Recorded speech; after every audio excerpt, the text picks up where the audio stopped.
que es muy probable que ese porcentaje, un 42%, ¿ustedes sí están viendo lo que proyecto, chicos?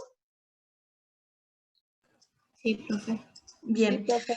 ¿Qué nos está diciendo esto? Que este 42% no realiza el desayuno en la casa y ese 42% probablemente lo que pasa con ese 42% es que realiza el desayuno en la escuela. Llámese por desayuno la copa de leche que realizan los chicos o alguna golosina que se compran, ¿sí? Entonces, por eso es que nos tiene que llamar la atención. 24% realiza infusiones. Creo que estos porcentajes que yo voy a comenzar a mencionar ahora, o estos problemas, son los que ustedes sumaron a algunos de los grupos que presentaron y llegaron a ese 70%. Lo entiendo así. 24% realiza o toma infusiones. Hay un bajo consumo de frutas en el desayuno, que ese bajo consumo es del 10%.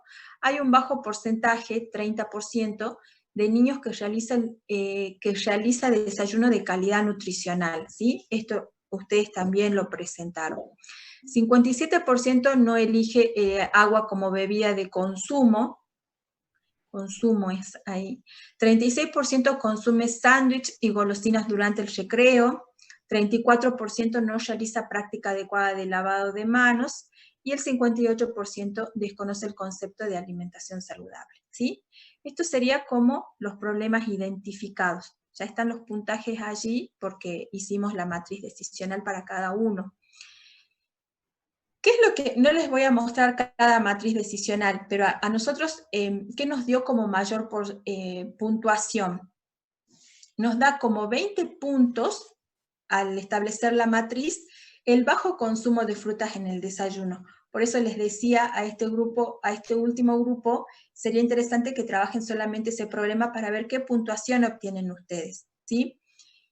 Tiene 20 puntos y le siguen el 36% que consume, que elige el sándwich y la golosina en el recreo, con 18 puntos, ¿sí? Ahí se olvidó nombrar el 58% que desconoce el concepto de alimentación, que tiene 22 puntos. Bien, el 58% que está acá y no está en la priorización, iría acá, el 58% desconoce el concepto de alimentación saludable. Y esto iría como más o menos de la mano y en concordancia con lo que presentó cada una de ustedes en esta clase, porque creo, si no recuerdo mal, en la mayoría de los grupos, el primer problema que sale con el puntaje más alto justamente es relacionado al conocimiento o al desconocimiento o a la falta de conocimiento sobre alimentación saludable o diferentes aspectos que involucra, ¿sí? Seguiría el bajo consumo de frutas, la elección del sándwich y la golosina, el bajo porcentaje de niños que tienen un desayuno de calidad nutricional completa, los que no eligen el agua como bebida y así, ¿sí? Fíjense que también a nosotros nos dio al último dentro de las prioridades el porcentaje que no realiza una práctica adecuada del lavado de manos, ¿sí?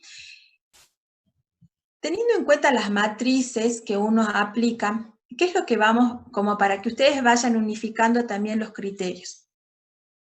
La magnitud no hay discusión, digamos, cuando tengamos que puntuar en el caso de la magnitud, porque lo vamos a relacionar directamente con el porcentaje, ¿sí? Como bien los decían y lo explicaban ustedes.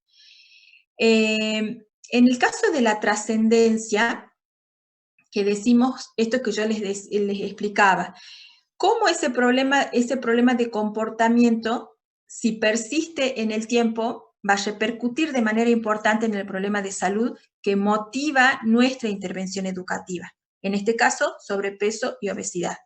Por ejemplo, si nuestro problema de comportamiento fuese baja realización de la lactancia materna, indudablemente que ese problema de comportamiento va a repercutir en un problema de salud inicial que debe haber sido el bajo peso del niño o la desnutrición de los niños menores de 1 año, ¿sí?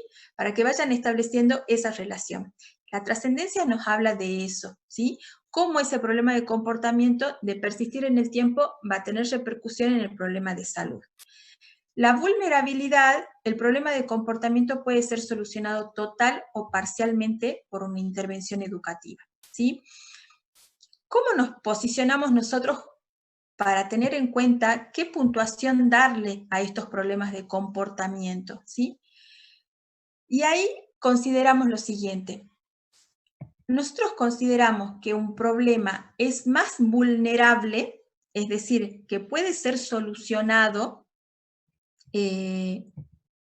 con una intervención educativa, y lo vamos a diferenciar si nosotros tenemos un problema de conocimiento, o sea, falta de conocimiento, o si es un problema eminentemente práctico, es decir, de hábito, de práctica, del comportamiento mismo, de la acción, ¿sí? De la relación o esa definición que tenemos por comportamiento, por conducta, la acción que tiene la persona frente al alimento, ¿sí? Entonces, nosotros consideramos que es un problema, le vamos a dar más puntuación, o sea, lo vamos a poder abordar, ¿sí? Quizás cuando hablamos de conocimiento, y podemos trabajarlo, podemos modificarlo con la intervención educativa, ¿sí? En un corto plazo, va a ser más corto el plazo que nosotros podamos modificar ese conocimiento, ¿sí? Porque le enseñamos, porque utilizamos estrategias para que lo aprendan, ¿sí? Para que sepan qué es una alimentación saludable, cuáles son los beneficios o cuáles son las consecuencias de no llevar una alimentación saludable. En el caso del comportamiento como desarrollo de habilidad, nos va a llevar un periodo de tiempo más largo, porque decimos que la modificación del comportamiento se da en un lapso mucho a mediano o largo plazo, ¿sí? Entonces quizás ahí eso puedan tener en cuenta para asignar el puntaje. Cuando hablamos de factibilidad, está relacionada directamente con el costo-efecto, como yo les decía. Supongamos, en el caso de que sea este problema de que no realiza el desayuno en la casa, nosotros les dimos una puntuación de 2 a factibilidad, porque consideramos que va a ser de alto costo, ¿sí? Porque tenemos que comprar alimentos, porque tenemos que comprar variedad de alimentos para enseñarles todos los grupos de alimentos que debiera tener un desayuno en la casa, ¿sí? Y eso implica más gasto. Ahora, supongamos que nosotros vamos a un problema de conocimiento,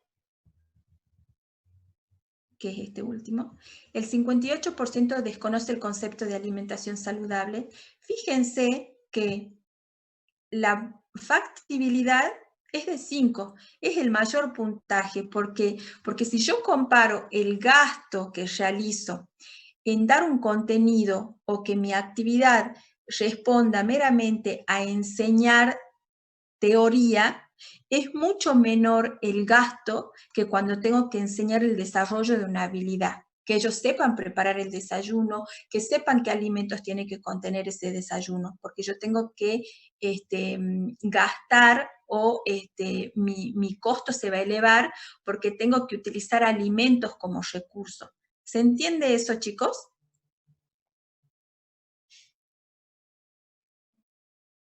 Sí, profe.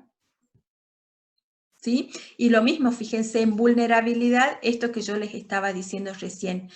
Si es un problema de conocimiento, y yo lo voy a poder modificar más rápidamente, ¿sí? Voy a poder trabajarlo más rápidamente porque enseño, porque evalúo, ¿sí? Que el problema de comportamiento que lo voy a ver modificado más a largo plazo.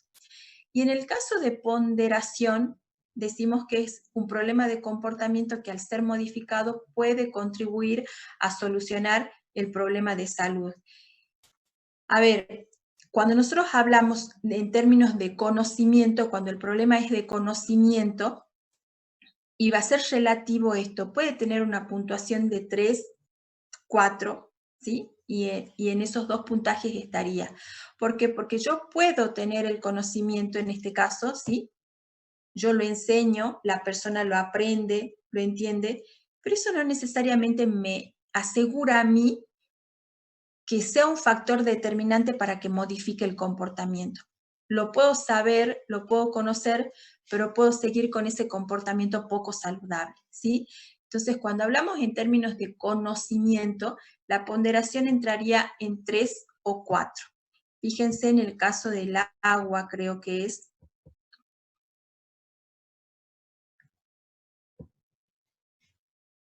este. El 57% no elige el agua como bebida de consumo. Es un problema de comportamiento que al ser modificado puede contribuir a solucionar el problema de salud. No, no es ese el ejemplo que yo les estaba presentando. Bueno, no lo encuentro ahora. Pero necesitamos que establezcan esa por ahí para que les sea más fácil puntuar, ¿sí? Para que les sea más fácil puntuar, la idea es que ustedes piensen en esto.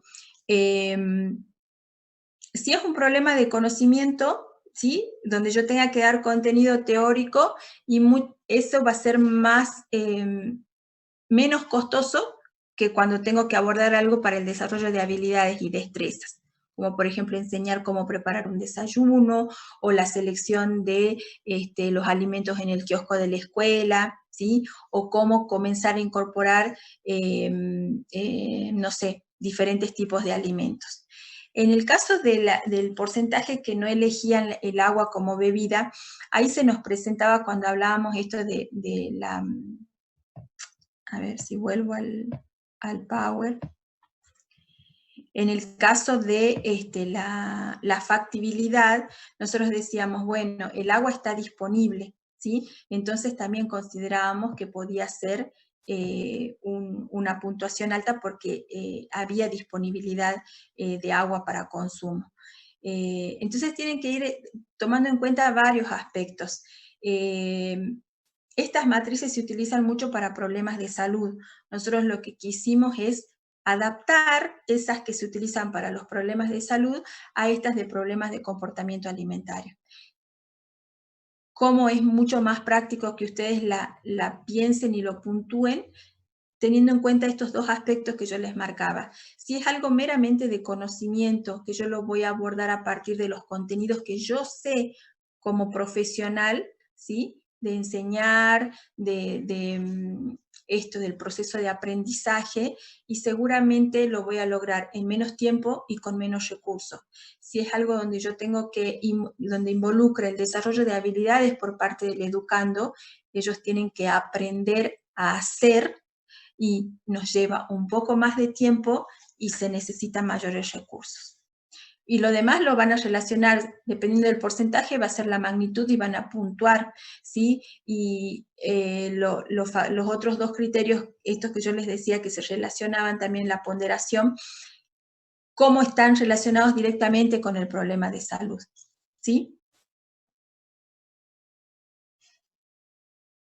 Claro, la factibilidad es más alto el puntaje cuando es más barato. Yo lo puedo hacer a eso, entonces le estoy dando el puntaje más alto. Exactamente así, Luciana. ¿Sí?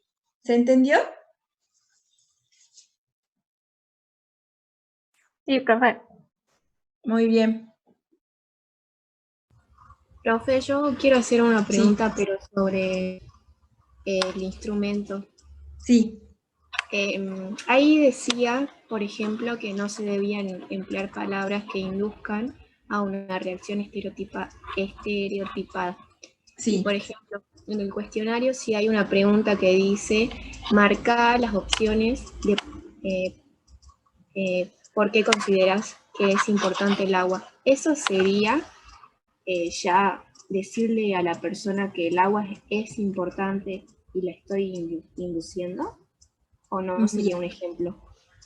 Bien, es interesante tu pregunta, la estoy buscando. ¿En el cuestionario, en el anterior o en el último? No, en el anterior, Bien. en el que teníamos que hacer el informe, digamos. Ok, Acá la encontré. ¿Por qué consideras que es importante el agua? Y le dábamos opciones para hidratarnos, para el crecimiento y desarrollo de huesos, para ayudar a la eliminación de los desechos del organismo, para regular la temperatura del cuerpo y para mantener el peso corporal. Bien, eso no sería un ejemplo de estereotipar o de inducir la respuesta, ¿sí? ¿Cómo se pensó esta pregunta inicialmente?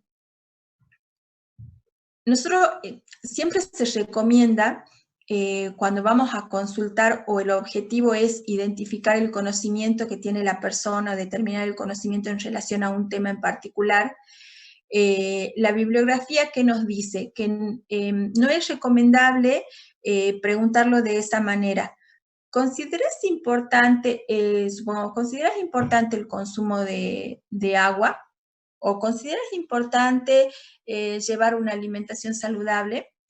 La bibliografía lo que dice es que siempre nos van a contestar por el sí, porque es algo como muy manejado y que se escucha en todos lados, y si bien no lo sepan, nos van a responder de esa manera y quizás no sea una respuesta verdadera, sino que la están diciendo porque se escucha en todos lados, ¿sí? Esto de alimentación saludable y demás es algo que lo escuchamos y lo leemos en muchas partes.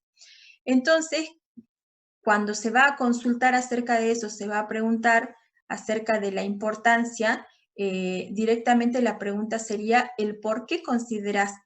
Quizás en este caso de esta pregunta no debieran estar las opciones, ¿sí?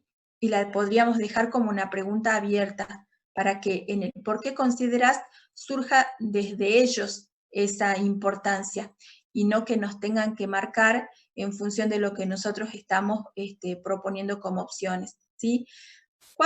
¿Por qué se proponían esas opciones teniendo en cuenta la población destinataria de la encuesta, que son niños? Entonces quizás el niño es mucho más difícil que el niño construya el fundamento de la importancia del consumo de agua o la importancia del agua en sí misma, ¿sí? Entonces por eso se le daban las opciones. Quizás lo que se podría trabajar en esas opciones es bajarla un poquitito a un lenguaje mucho más coloquial porque estaba muy técnico para los niños en edad escolar, ¿sí? ¿Respondí o no? Sí, profe, gracias. Muy bien.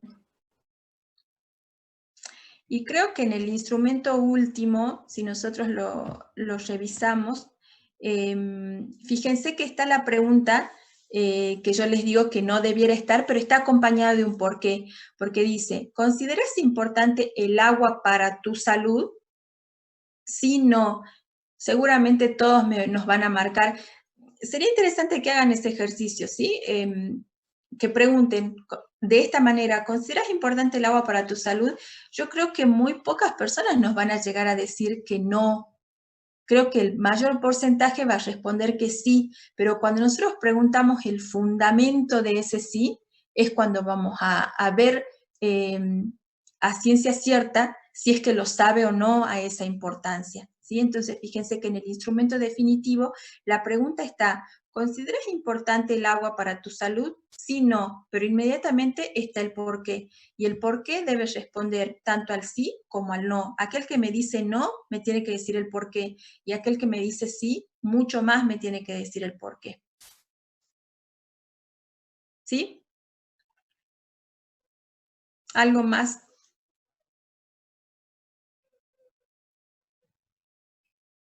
¿Quedó claro, chicos? ¿Quedó entendido el tema? Sí, profe. Muy bien, ¿sí? Entonces, nosotros con este práctico estaríamos finalizando todas las etapas del diagnóstico educativo dimensión educando, ¿sí? Educando. En el educando nosotros tenemos que cumplir sí o sí con todas las etapas que nos establece ese diagnóstico educativo. Definimos los objetivos, seleccionamos la muestra, seleccionamos las variables, construimos, diseñamos ese instrumento, lo sometemos a validación. Una vez que está validado, vamos a tener el instrumento definitivo, lo aplicamos a ese instrumento, trabajamos todos esos datos que obtenemos, ¿sí? los tabulamos, los trabajamos estadísticamente, obtenemos el análisis de ese diagnóstico y tenemos que priorizar.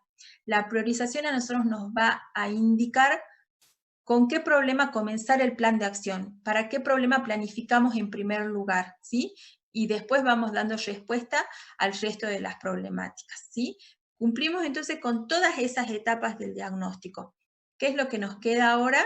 Diagnosticar dimensión educador, que siempre se diagnostica por lo general con la metodología, y la dimensión institución, ¿sí? Para la dimensión educador ya le vamos a habilitar el trabajo práctico. También van a tener que pensar, ahí no vamos a cumplir con todas las etapas, ahí sí vamos a definir los objetivos de la dimensión, qué variables de estudio y cómo diseñamos el instrumento para recolectar la información. Ese instrumento ustedes lo van a tener que pensar para realizarlo de manera virtual. Es decir, que yo les diría que vayan familiarizándose con los formularios que están en el Google Drive, los Google Form, ¿sí? Para los que ya lo hayan visto y para los que no, vayan revisando un poquitito en el Drive, están esos formularios, ¿sí? Entonces ya no van a tener que pensar así en un cuestionario para ser trabajado de manera impresa y a través de una entrevista, ¿sí? Sino que esto va a ser administrado de manera virtual. Y pensar en cómo abordar, es decir, los objetivos de la dimensión es conocer la calidad de esos educadores y el cómo enseñan también, ¿sí? Pero lo tenemos que pensar, es decir, las variables van a tener que estar relacionadas con la situación en la que nosotros estamos ahora.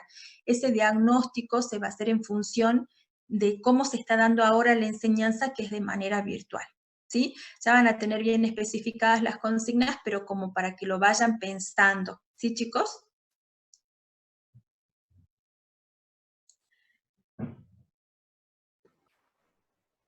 Muy bien.